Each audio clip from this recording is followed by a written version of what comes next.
Bears Super Bowl champion quarterback Jim McMahon on the sideline last night. Reunion of the '85 Bears. Jim joins us now. Good to see you there on the sidelines. You were looking sprite and lively. How you feeling? How you doing, Dan? Doing okay. Doing a lot better than I was.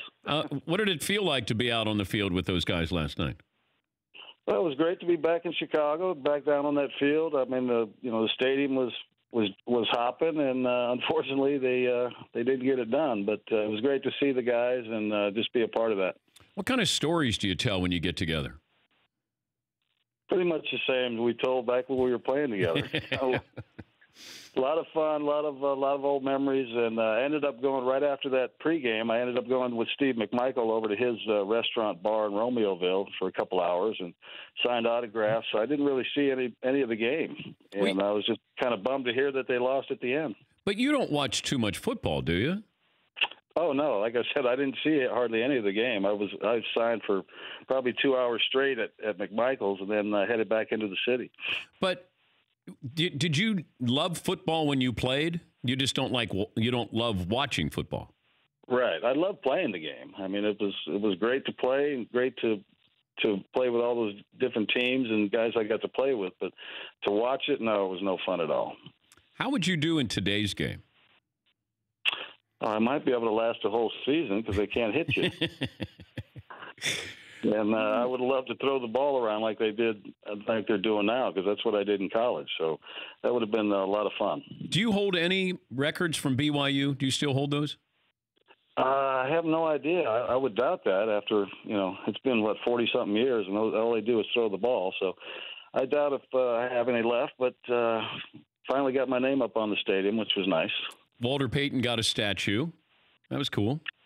Yes, I was. Unfortunately, I couldn't make it in on Tuesday for that, but it's great to see him out there. That's for sure. Yeah, Paulie. Jim McMahon still has 2 records at BYU: most touchdowns in a season with 53 in 1980, most touchdowns in a game tied with Mark Wilson, 8 versus Utah State.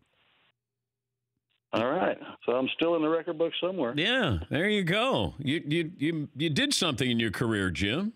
Proud of you. Yeah, I could have been somebody, I know.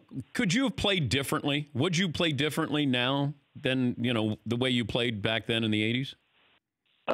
Probably not. I didn't know how to play any differently. I mean, I wasn't one to just give up and just give myself up. I was going to make them earn the tackle, and a lot of times they did. Do you remember when you just, like somebody just leveled you and you basically turn out the lights, the worst hit you took?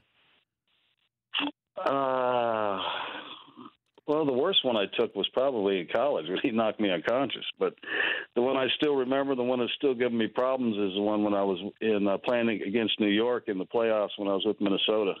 I think that's when I broke my neck because my legs went numb twice during that game. And it's been a problem ever since. Who hit you? I really don't know. I got hit from one side and then the other, so I don't know who it was. What do you think of today's game? Well, to me, it's, I would not want to be a defensive player for sure. I mean, those guys get flagged for just legal hits. I remember, I think it was last year, early in the season, Clay Matthews got flagged twice and fined twice for hits that weren't even malicious. Yeah. I mean, they were just regular tackles. So, I think it's unfortunate the way things are going, but I'm out, so let them have fun. How do you think your Bears defense would do in today's game? They'd get a lot of fines every week. Because they didn't care. They were putting people out. They didn't care. Health-wise, how you doing?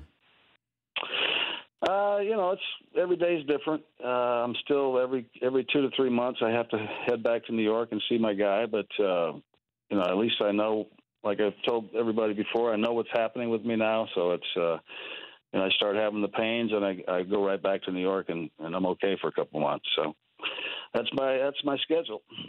Did you save anything from winning the Super Bowl? No. I wish I did. I had the shoes that I wore in the game. I had those bronze. I still have those. But as far as my jersey, the headbands, none of that. All of that's gone. Did you ever think, or did it ever bother you that Walter didn't score? Peyton didn't score a touchdown in the Super Bowl. I know Fridge got one in, and everybody. It felt like that. It bothered Walter. Yeah, I didn't realize that then, and he never really said anything to me about it. And, later on. But, I've talked about this many times. I said, I think he probably could have carried the ball 100 times in that game and not gotten in because that was their focus. I mean, everywhere he went, he had 6 guys chasing him. So, he carried the ball a bunch, and I think we could have maybe tried to get him later in the game. But, we were all out of the game early in the third quarter. And, we didn't even realize, who scored and who didn't. But, I don't think it diminishes his legacy at all. I mean, The guy was a great football player, and everybody else had success because of him being on the field. Well, it's great to talk to you. It was great to see you on the sidelines, and I wish you the best health-wise. Thanks for calling in. All right, Dan. Always a pleasure, guys. Take care. That's Jim McMahon. For more Dan Patrick Show, tune into Audience Channel 239 on DirecTV. Stream for free on BR Live or download the Dan Patrick Show app.